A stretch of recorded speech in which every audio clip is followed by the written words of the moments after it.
सुप्रभात प्यारे छात्रों, जैसा कि आपको विदित है कि मैं सावित्रीबाई फुले पर्यावरण एवं शिक्षण संस्थान के अंतर्गत बीएड द्वितीय वर्ष तथा बीए बीएड और बीएससी बीएड तृतीय वर्ष के द्वितीय प्रश्न पत्र को लेकर प्रस्तुत हुई हूँ, जिसमें हम द्वितीय इकाई से अध्ययन कर रहे हैं और उसमें हम आकलन प्रविधियाँ पढ़ रहे हैं। और आज हम आकलन प्रविधियों के अंतर्गत अवलोकन पढ़ेंगे। अवलोकन का सामान्य अर्थ होता है प्रेक्षण करना या देखना। इसको अंग्रेजी में हम ऑब्जर्वेशन कहते हैं। तो जो ऑब्जर्वेशन होता है उसको सामान्य तौर पे हम यही कहते हैं कि किसी चीज़ को ध्यान से देखना, किसी चीज़ को प्रेक्षण करना। इसका अर्थ हुआ कि हम क्या कर रहे हैं, हम उस विषय वस्तु या घटना या परिस्थिति का क्या कर रहे हैं, अवलोकन कर रहे हैं।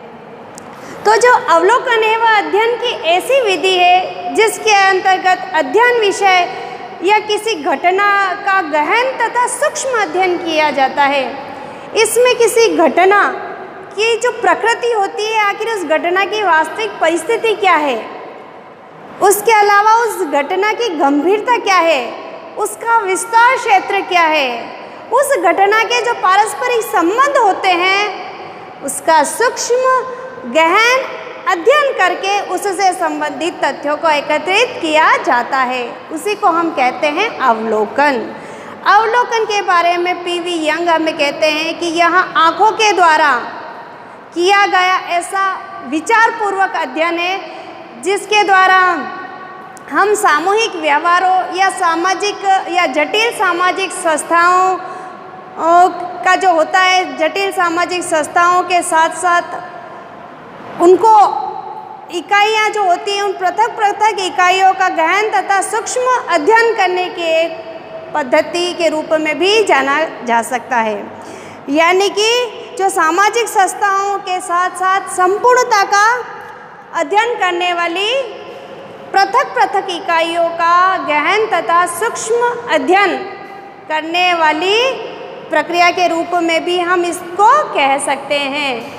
इसी तरह से ऑक्सफोर्ड कंजाइन डिक्शनरी में कहा है कि जो घटनाओं को उसी प्रकार देखना तथा वर्णन करना जिस रूप प्रकार में वह कार्य कारण संबंध तथा परिस्थितियों में स्वाभाविक रूप से घटती है।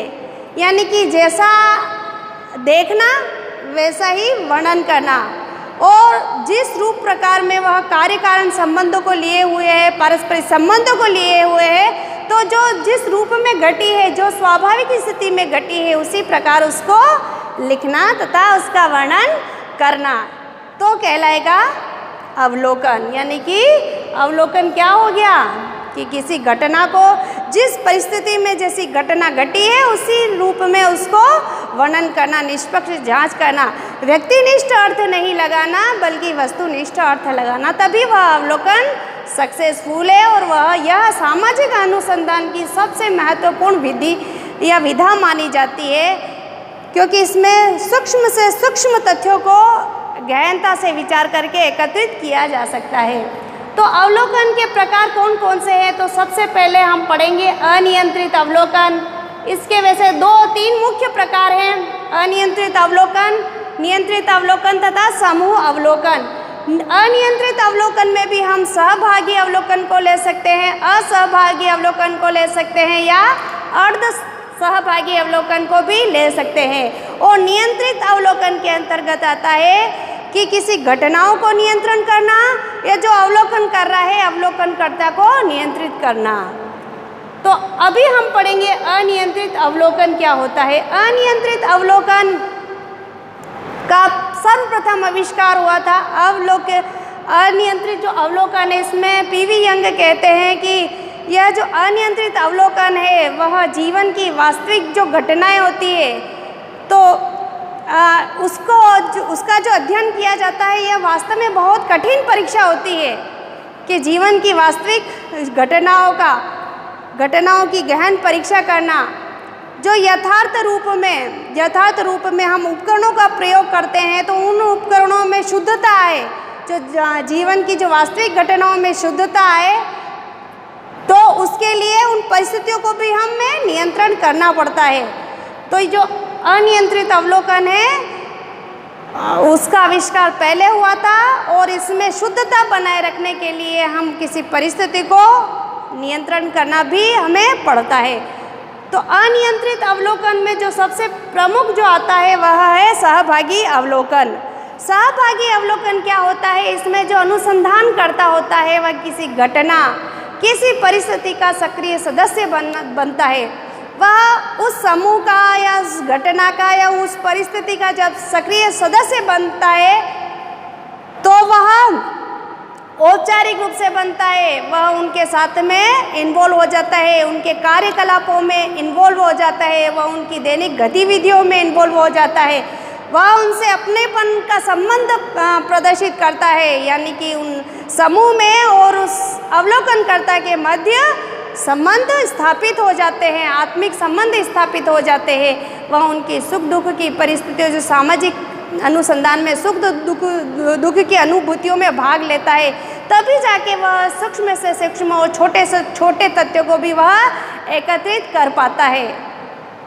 तो सहभागी अवलोकन में जो उसकी जो दृष्टि थी, दृष्टिकोण था स्वार्थ का, तो उन सबको अलग रखना पड़ता है और तटस्थ रह के उसको अवलोकन उस समूह के प्रति या सामाजिक अनुसंधान में उस समूह के प्रति या उस परिस्थिति के प्रति या उस घटना के प्रति उसको निष्पक्ष अध्ययन करना पड़ता है। जो सहभागी अवलोकन है तो इसमें जो तथ्य मिलते हैं वह इंद्रिय आधार पे मिलते हैं। इसमें अनुसंधान करता अपनी इंद्रियों का प्रयोग करता है, यानी कि वह चीज़ को, उन तथ्यों को एकत्रित करने के लिए अपनी आँखों का प्रयोग करता है, अपने जीभ का प्रयोग करता है, अपनी त्वचा, अपने स्पर्श का प्रयोग करता है, अपने नाक का प्रयोग करता है और अपने कान का भी प्रयोग कर सकता है, क्योंकि उसको उससे संबंधित जो तथ्य एकत्रित करने हैं वह वैज्ञानिक विश्वसनीय तथ्य एकत्रित करने पड़ते हैं। तो जो सहभागी अवलोकन है उसके अंतर्गत सूक्ष्म से सूक्ष्म संबंध या तथ्यों को भी वह गहनता से एकत्रित कर सकता है, उससे संबंधित पक्षों को रख सकता है। इसके अलावा जो ये सहभागी अवलोकन है, इसमें हमें जो सूचनाएं मिलती है वह विस्तृत सूचनाएं मिलती है और इससे संबंधित जो तथ्य प्राप्त होते हैं तो उसका भी परीक्षण किया जा सकता है। क्यों? क्योंकि उसने अनुसंधानकर्ता ने जो तथ्य एकत्रित किए वो पूरे विश्वास के साथ एकत्रित किए हैं। अगर वही पुनः उस परिस्थिति में दोहराएंगे, उन तथ्यों की जांच होगी तो वह वापस वही परिणाम देंगे जो पहले वाली परिस्थिति में प्राप्त हुए हैं। इसके अलावा सहभागी अवलोकन होता है, इसमें सामूहिक व्यवहारों का अध्ययन किया जा सकता है। व्यक्ति से संबंधित जो सामूहिक व्यवहार है, व्यक्ति के व्यवहार के विभिन्न पक्षों का भी इसमें अवलोकन किया जा सकता है। तो सहभागी अवलोकन बहुत महत्वपूर्ण विधा है, क्योंकि अनुसंधानकर्ता जो होता है वह सक्रिय रूप से उस समूह में भाग लेता है, उस समूह का सदस्य बनता है। तो इसके अंतर्गत क्या होता है कि वह गुप्त से गुप्त सूचना भी वह एकत्रित कर सकता है, क्योंकि वह उस समूह के प्रति आत्मिक व्यवहार करता है तो सभी उसे अपना मानते हैं और सभी उसको जो सूचनाएं हैं वह प्रोवाइड करते हैं, क्योंकि यह प्राथमिक सामग्री के आधार पर निर्मित होता है। इसमें जैसे आंकड़े एकत्रित करने की जो विधि होती है प्राथमिक और द्वितीय, तो ये द्वितीयक अनुसंधान पे नहीं, द्वितीयक उपकरण पर आधारित नहीं है, बल्कि प्राथमिक तथ्यों पर आधारित होती है, क्योंकि वह स्वयं सभी तथ्य एकत्रित करता है, इसलिए यह विश्वसनीय और वैज्ञानिक विधि कहलाती है। आगे आता है असहभागी अवलोकन। असहभागी अवलोकन वह होता है जिसमें जो अवलोकन करता है वह किसी समूह का सदस्य नहीं बनता, वह बाहरी दर्शक की तरह तटस्थ रहता है और तथ्यों को एकत्रित करता है, लेकिन वह जो सूचनाएं जो प्राप्त करता है वह विश्वसनीय होती है। असहभागी अवलोकन का यही एक बुरा दोष है कि सहभागी अवलोकन में अवलोकनकर्ता का थोड़ा जो नज़रिया है, जो दृष्टिकोण है वह थोड़ा चेंज हो जाता है। अगर समूह के सदस्य उससे ज़्यादा घुल मिल जाते हैं तो भी वह निष्पक्ष होकर तथ्य संग्रह नहीं कर पाता है, उसमें थोड़ी वस्तुनिष्ठता की जगह व्यक्तिनिष्ठता आ जाती है। लेकिन असहभागी अवलोकन ऐसी विधा है, ऐसा अवलोकन है जिसमें वह तटस्थ बाहरी दर्शक बन के ही तथ्यों को एकत्रित करता रहता है और उस समूह के बाहरी स्वरूप को ही वह बाहरी स्वरूप से संबंधित जो भी तथ्य है वह एकत्रित करता है। इसलिए वह निष्पक्ष रहता है। क्यों? क्योंकि उसका दृष्टिकोण सहभागी की तुलना में क्या होता है? वैज्ञानिक होता है, वस्तुनिष्ठ होता है, वह व्यक्तिनिष्ठ प्रभाव से मुक्त होता है। इसलिए असहभागी अवलोकन को भी महत्वपूर्ण विधा मानी जाती है। तो जो असहभागी अवलोकन है इसमें बाहरी स्वरूप का अध्ययन होता है और इसके अलावा अत्यंत सावधानी पूर्वक यह अध्ययन करना पड़ता है।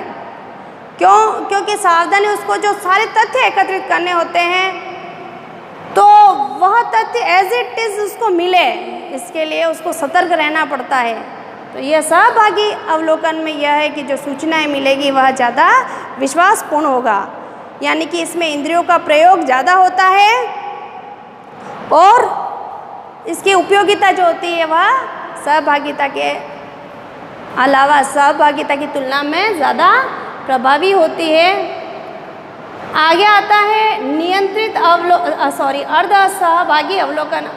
तो जो पीवी यंग और गुडे और हेट है ना, जो हमारे बड़े बड़े साइंटिस्ट यानी मनोवैज्ञानिक जो हैं गुडे और हट, उन्होंने कहा है कि सहभागी अवलोकन और असहभागी अवलोकन दोनों में कुछ कमियां रह जाती है। तो इन दोनों की कमियों का निवारण करने के लिए उन्होंने मध्य का रास्ता अपनाया, जिसे हम कह सकते हैं कि वह अर्ध सहभागी अवलोकन है।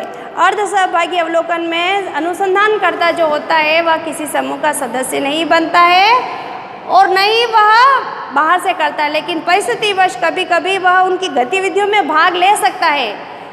जिस समूह का वह, जिस घटना का या जिस समूह का वह अनुसंधान कर रहा है तो वह कभी कभी उसके कुछ गतिविधियों में भाग ले लेगा, लेकिन तटस्थ होकर वह बाहरी रूप से ही सूचनाएं एकत्रित करता है। इसलिए अर्ध सहभागी इन दोनों का निचोड़ है जो सूचनाएं देने में हमें वैज्ञानिकता या विश्वसनीयता या वैधता प्रदान करता है। आगे आता है नियंत्रित अवलोकन। नियंत्रित अवलोकन होता है उसका जो निर्माण हुआ है वह अनियंत्रित अवलोकन के बाद हुआ है। मैं आपको सहभागी अवलोकन के बारे में कुछ महत्वपूर्ण तथ्य छूट गया था, वो मैं वापस रिपीट करती हूँ कि जो ये सहभागी अवलोकन है तो इसका आविष्कार लिंडमैन ने 1924 में किया था। सहभागी अवलोकन का 1924 में अपनी बुक सोशल डिस्कवरी में उन्होंने इस सहभागी अवलोकन का अवलोकन शब्द को पहली बार यूज़ में किया था। ठीक है, अब आ जाती हूँ मैं वापस अपनी बिंदु पे। नियंत्रित अवलोकन। नियंत्रित अवलोकन क्या होता है? नियंत्रित अवलोकन में अनुसंधानकर्ता को पूर्णतया कंट्रोल कर दिया जाता है, यानी कि घटना के आधार पर नियंत्रण हो जाएगा उसका और अध्ययनकर्ता पर भी नियंत्रण हो जाएगा। यानी कि जो इकाइयाँ हमने अनुसंधान के लिए चुनी हैं उन इकाइयों को भी प्रभावित किया जाता है। समय के आधार पर, स्थान के आधार पर और व्यक्तियों के आधार पर हम उन्हें क्या कर देते हैं? प्रभावित कर देते हैं। अनुसंधानकर्ता जो होता है वह अनुसंधान का जो उद्देश्य होता है या विषय वस्तु होता है उसको पहले स्पष्ट रूप में परिभाषित करनी पड़ती है, उस विषय वस्तु को स्पष्ट करना पड़ता है। इसके अलावा जो वह सामग्री यूज़ में ले रहा है, जो तथ्य एकत्रित करने के लिए जो उपकरण सामग्री या जो प्रयोग कर रहा है उसको पहले उनको स्पष्ट रूप से लिखना पड़ता है कि वह कौन कौन सी सामग्री का उपयोग ले रहा है। इसके अलावा जो नियंत्रित अवलोकन है इसमें कुछ तकनीकी यानी कि मशीनों का भी उपयोग किया जा सकता है, जैसे है टेप रिकॉर्डर है, मोबाइल है ना। तो ये ऐसी चीज़ें हैं उनको वह आधुनिक मशीनों का उपयोग करता है ताकि वह वैज्ञानिकता की श्रेणी में आए नियंत्रित अवलोकन। इसके अलावा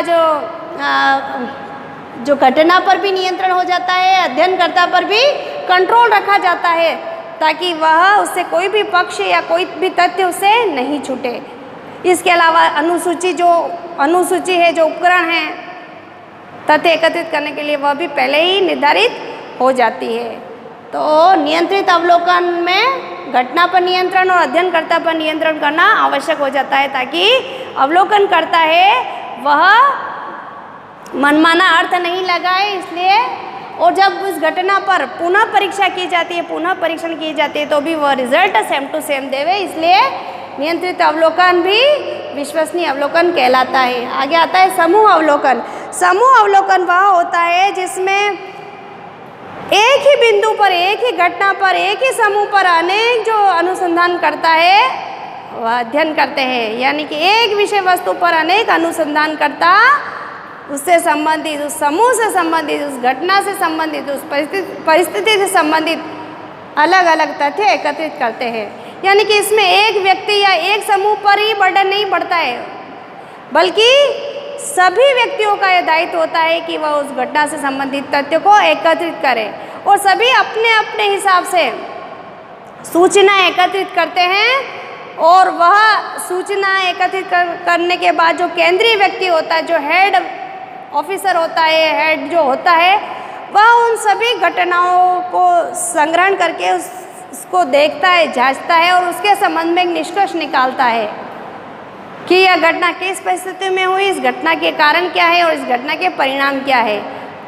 तो जो समूह अवलोकन है, इसमें एक ही विषय वस्तु पर अनेक व्यक्तियों या अनेक अनुसंधानकर्ताओं द्वारा अनुसंधान किया जाता है, उससे संबंधित तथ्यों को एकत्रित किए जाते हैं। तो जो हमने अवलोकन पढ़ा, तो जो अवलोकन पद्धति है वह प्रत्यक्ष पद्धति है, क्योंकि इसमें अनुसंधानकर्ता स्वयं क्षेत्र में जाकर अपना कार्य प्रारंभ करता है। वह देखी सुनी बातों पर विश्वास नहीं करता, बल्कि स्वयं जाके उस चीज़ से, उस वस्तु से संबंधित, उस घटना से संबंधित, उस परिस्थिति से संबंधित सूचनाओं को एकत्रित करता है। इसलिए इसको हम क्या कहते हैं? प्रत्यक्ष विधि कहते हैं। इसके अलावा इसमें प्राथमिक सामग्री का चयन किया जाता है, यानी द्वितीय सामग्री पर हम आधारित नहीं रहते इस अवलोकन में। और जो अनुसंधान करता होता है वह स्वयं उस फील्ड में, उस क्षेत्र में जाकर तथ्यों को एकत्रित करता है, लिखता है।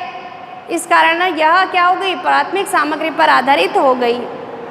इसके अलावा ये अवलोकन जो पद्धति है वह वैज्ञानिक पद्धति कहलाती है। क्यों? क्योंकि इसमें इंद्रियों का प्रयोग किया गया है, उसमें आंखों से देखा गया है, कानों से सुना गया है, और जो तथ्य एकत्रित किए गए हैं वह विश्वास से युक्त होते हैं, क्योंकि एक अवलोकनकर्ता ने स्वयं ये तथ्य एकत्रित किए हैं, इसलिए अधिक विश्वसनीय है और वैज्ञानिक है। इसके अलावा इस अवलोकन में सामूहिक व्यवहारों का अध्ययन किया जाता है। समाज के सामूहिक व्यवहार के कारण क्या क्या घटनाएं होती है, क्या क्या परिवर्तन होता है, तो सामूहिक घटनाओं का अध्ययन किया जाता है। इसके अंतर्गत अति गहन तथा सूक्ष्म सूचनाएं भी हमें प्राप्त हो जाती है अवलोकन के माध्यम से। जो गुप्त से गुप्त भेद है वह भी हमें प्राप्त हो जाते हैं, क्योंकि एक अवलोकन करता होता है वह सहभागी, यानी कि अनियंत्रित अवलोकन भी कर सकता है, नियंत्रित अवलोकन भी कर सकता है और समूह अवलोकन भी कर सकता है, जिसके कारण उसको जो तथ्य मिलते हैं वह अधिक विश्वसनीय वैध होते हैं तथा सूक्ष्म से सूक्ष्म और गहन से गहन जानकारी भी उसे प्राप्त हो जाती है। तो हम आज इस कक्षा में हमने यही पढ़ा है कि अवलोकन क्या होता है। तो मैं अवलोकन क्या होता है वापस बताऊंगी कि यह किसी अध्ययन विषय घटना के संबंध में अति गहन तथा सूक्ष्म अध्ययन है, जिसके माध्यम से हम किसी घटना की जो प्रकृति है, वास्तविक प्रकृति है, उसका जांच कर सकते हैं, उसके विस्तार को ज्ञात कर सकते हैं। उसके अलावा इस घटना के कारण जो विस्तार और वास्तविक जो संबंध है, उस घटना के सूक्ष्म संबंध है, उसको हम इस अवलोकन विधि के माध्यम से ज्ञात कर सकते हैं। तो आज अवलोकन के अंतर्गत हमने अनियंत्रित अवलोकन पढ़ा, नियंत्रित अवलोकन पढ़ा और समूह अवलोकन पढ़ा। अनियंत्रित अवलोकन में जो आता है वह आता है सहभागी अवलोकन, असहभागी अवलोकन तथा अर्ध सहभागी अवलोकन। और नियंत्रित अवलोकन में आता है घटना पर नियंत्रण और अनुसंधानकर्ता पर नियंत्रण। इसके अलावा हमने पढ़ा समूह अवलोकन। तो आज इतना ही, जल्द ही दूसरी कक्षा में मिलते हैं, तब तक के लिए धन्यवाद।